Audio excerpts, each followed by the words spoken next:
Welcome to the show. Hello. Hello. Bipolar-raw with Kate. Jumping right into it. Trauma response, Kate. Yeah. Tell me what it is. I have no clue.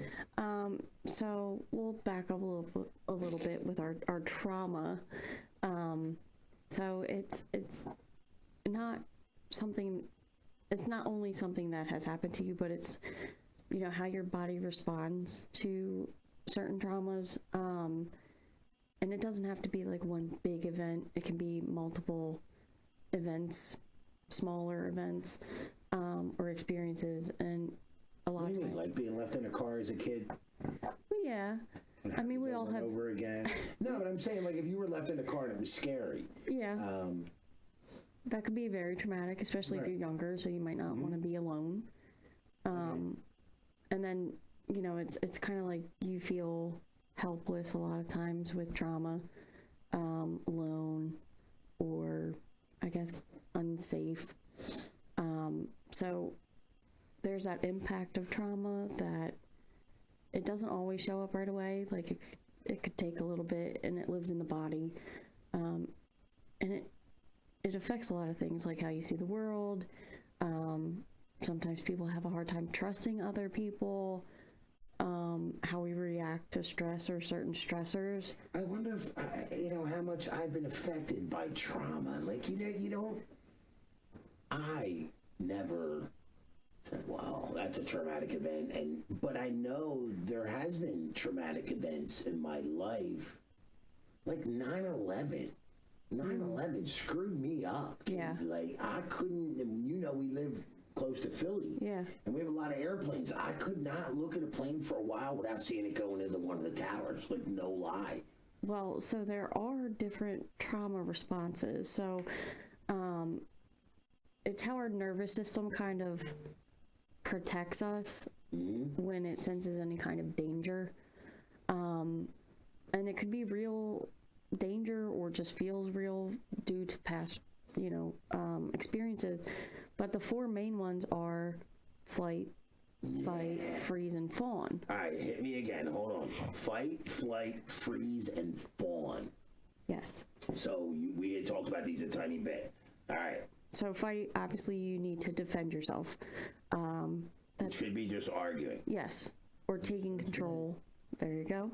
That's me. Flight is avoidance and escaping. That's me too, though. Wow. I mean, you can have more than just one. Right, go ahead. Freeze is when you kind of just shut down, you dissociate. A lot of times you feel stuck or numb. And fawn, which we did talk about the other day, is people pleasing and trying to fix everything and making sure you avoid any conflict to keep everything safe. So those are the main four trauma responses. You kind of blew my mind with this again. Because I would never put that to, like, that's your nervous system's way of dealing with... Keeping you safe. That's effed up. Yeah. Like, I'm 50-some, and, like, you're learning about things you've been doing your whole life, and, okay, they just put names to them in a way. But if you think about trauma, any type, like you were saying, it sucks that you can be put into four categories in a way, but like every time you would read one, I would say, wow, that kind of is me on this instance. And like it says right under it, none of them are bad. Right. And I see, and I struggle. It's a survival strategy. I guess that's what I got to look at it as, is this is your body's way, right? Your nervous system's way of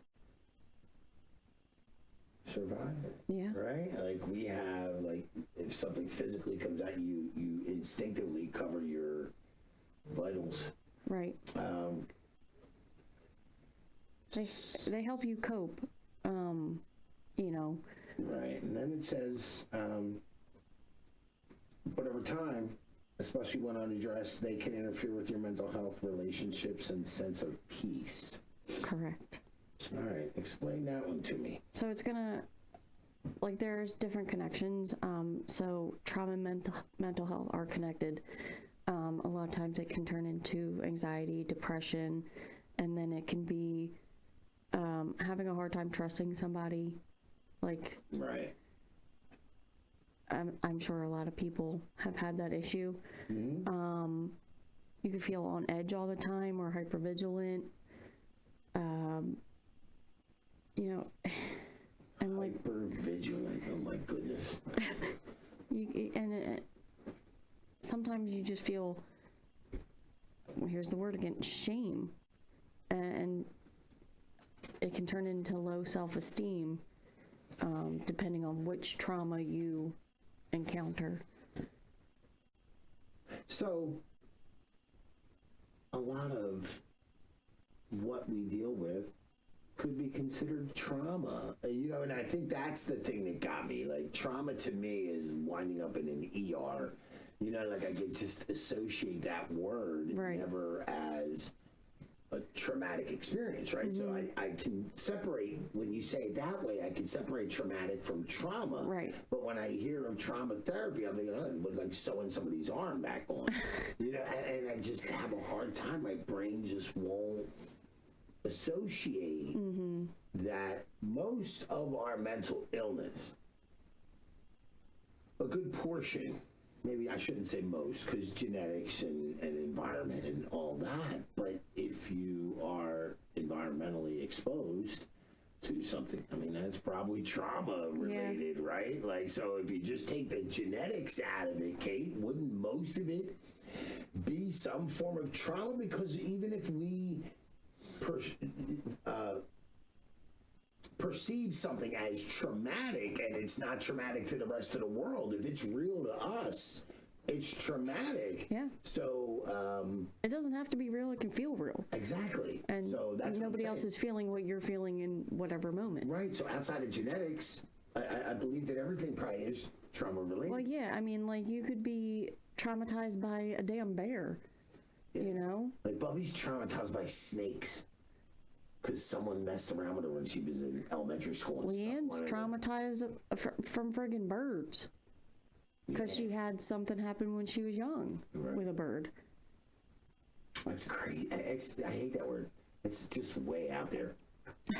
It is. Because I think of the anxiety that comes from what I perceive as traumatic. You know what I mean?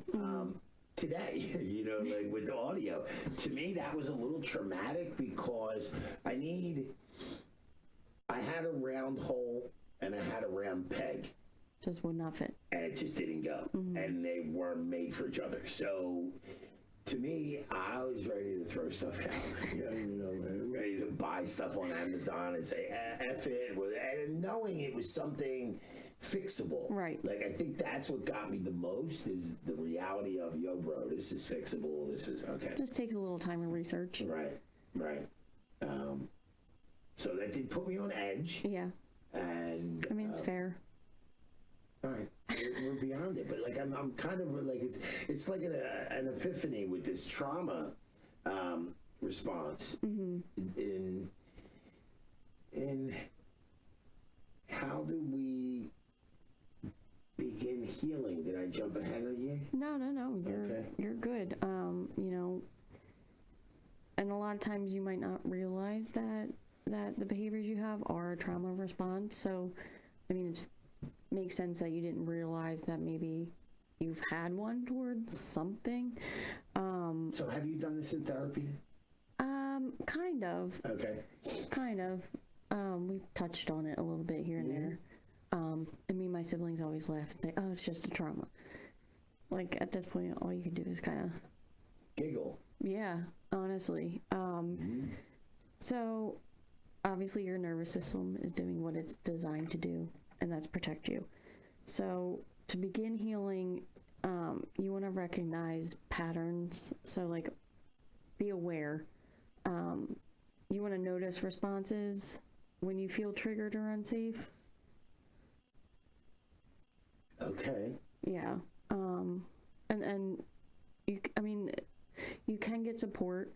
Again, that's Some people might not want to. You know, it's entirely up to them. I'm not going to force somebody to go get any kind of therapy. I do encourage it, but and that's where I think you kind of hit it right on the head. You know, like getting support and therapy, especially related to trauma. Because it helps you process. And we could go down our own little rabbit hole trying to figure ourselves out. You know, I always say, when I have an idea, it could be wrong from the door. Right. But it's my idea, and I'll drive it till the wheels fall off, and then I'll be like, what the fudge ripple? But if somebody else has a pretty good idea, and they kind of bring it to me, and I kind of latch onto it, I don't own it. Right. I don't manically go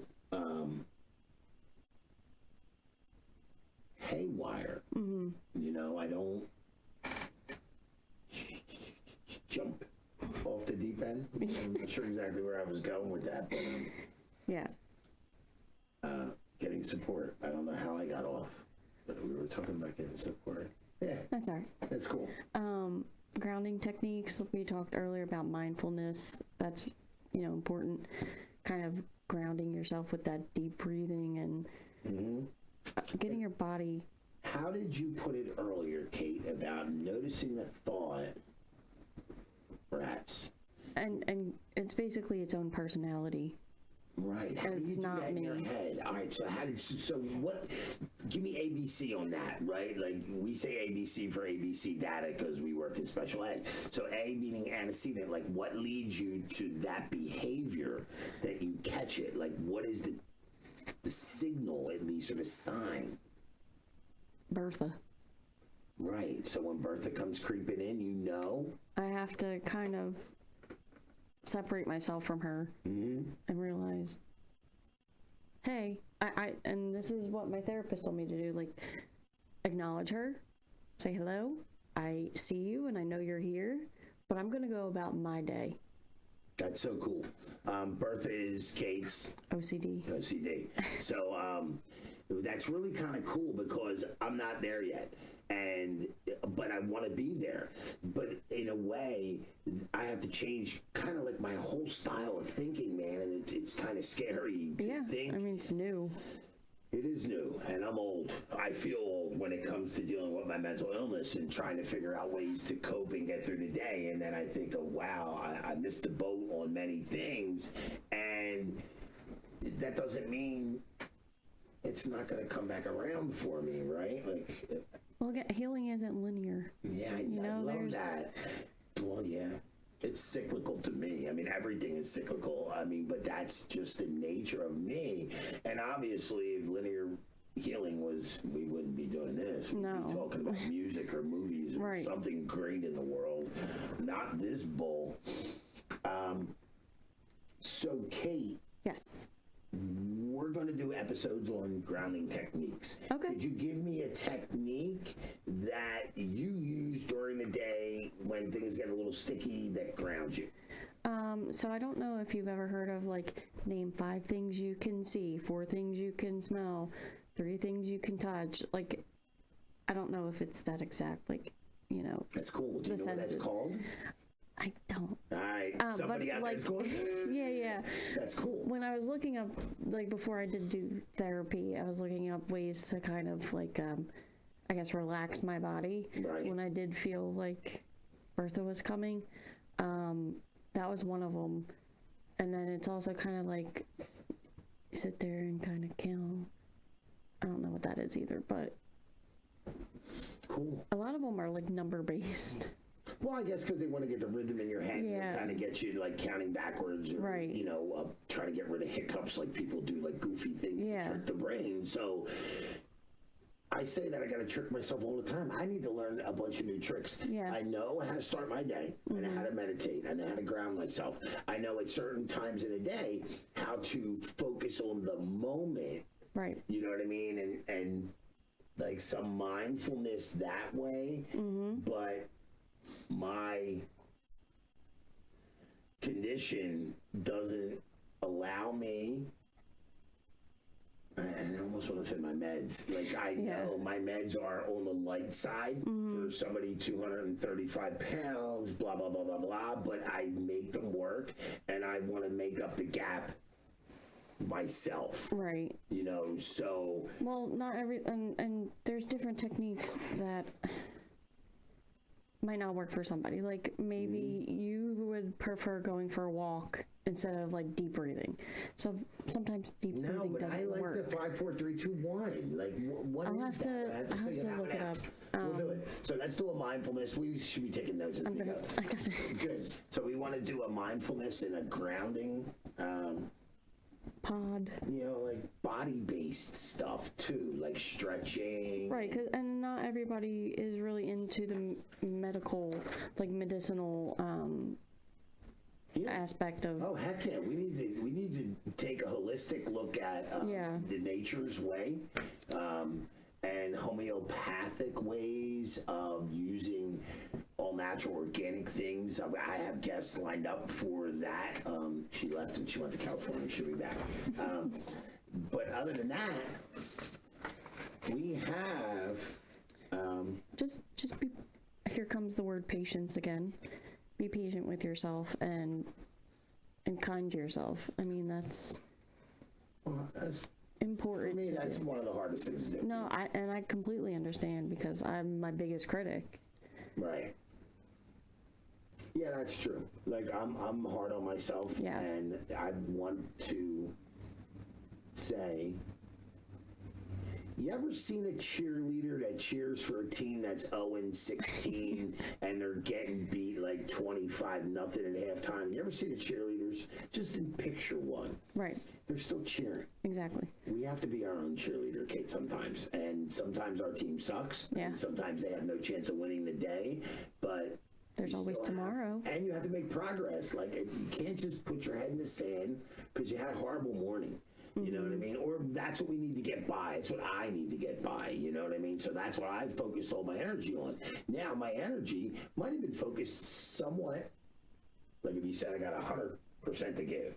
You know, I need to put 10-20% into mindfulness and grounding techniques throughout the day. Yeah, and a lot of times too, people will like let one thing ruin their entire day. And I mean, I'll admit I've done it. Right. But that's it. So I always talk about this mural, and it said, "Have a nice day." Unless you have other plans. Right. You know what I mean? Because if you let the one thing make your day horrible, it's like having other plans. Yeah. It's just not going to happen. And it takes, what do they say? Time is a thief. Well, yeah. But you're going to finish that? Isn't that what it is? Oh, well, time is a thief, Case. So, like, why waste your time, I think there's something else in there. Maybe. I don't know. Shot it out. You're terrible. Trying to figure out this damn audio ruined me for the day. It did. So here we go. We're going to wrap it up. Trauma is not just about what happened to you. It's about how your body and mind respond to what happened to you. Like Kate enlightened me on, we can separate. It isn't all hocus pocus. We have this awesome muscle, this brain, and we have to train it. And we have to learn what works and what doesn't work. Right. You know what I mean? I've never had cereal with water. Someone tells me it wouldn't work. You know, it's a liquid, it's cold, it's got all that, but... Or OJ. Yeah, you know what I mean? It's just not happening, right? Yeah. So our muscle and the memory that we can train, muscle memory, the brain is the same way. And you, Kate, it's so cool to do this with you because I learned a lot about you. And we're just getting started. We are just getting started. That's the coolest thing. So look, I want to have some more guests. We're trying not to overload you with Kate, but in the beginning, it's going to be a lot of me and Kate. We're going to flip the script a couple times. We're going to let Kate run the show. We're going to figure out our live. So just do us a favor. Hit that like and subscribe. That's it. And just know you're not your trauma too. You're not your trauma. That's a good point. You didn't choose what happened, but you can choose to heal. You can. That's cool. And you don't have to do it alone, so. Right, and that's cool because I always say we'll never be cured, but we don't have to suffer, every day. Right. So you are not your trauma. Don't let it identify you. Yeah. Identify yourself, whatever that may be. Yeah. Do you know what I mean? ID who you want to be and be that person, whether it's fill in the blank. You know what I mean? There's, like 7 billion of us on this planet. You know what I mean? Just be unique. Be yourself, and don't let anybody say, oh, well, look, that now. You want to be purple hair, and I wear tie-dye like crazy. You know what I mean? Oh, yeah, you wear psychedelic, funky stuff. Yeah. So, but not just that, your lifestyle. Do you know what I mean? Yeah. I mean, shit, there's some people that enjoy running. Don't ask me to run. I'm going to run if my grandchild's going to walk into the street. The only running I do is my mouth. Right, that too. I'd run after one of my grandkids. That's about it. Yeah. But we'll have more. We will. Coming up. All right, love yous.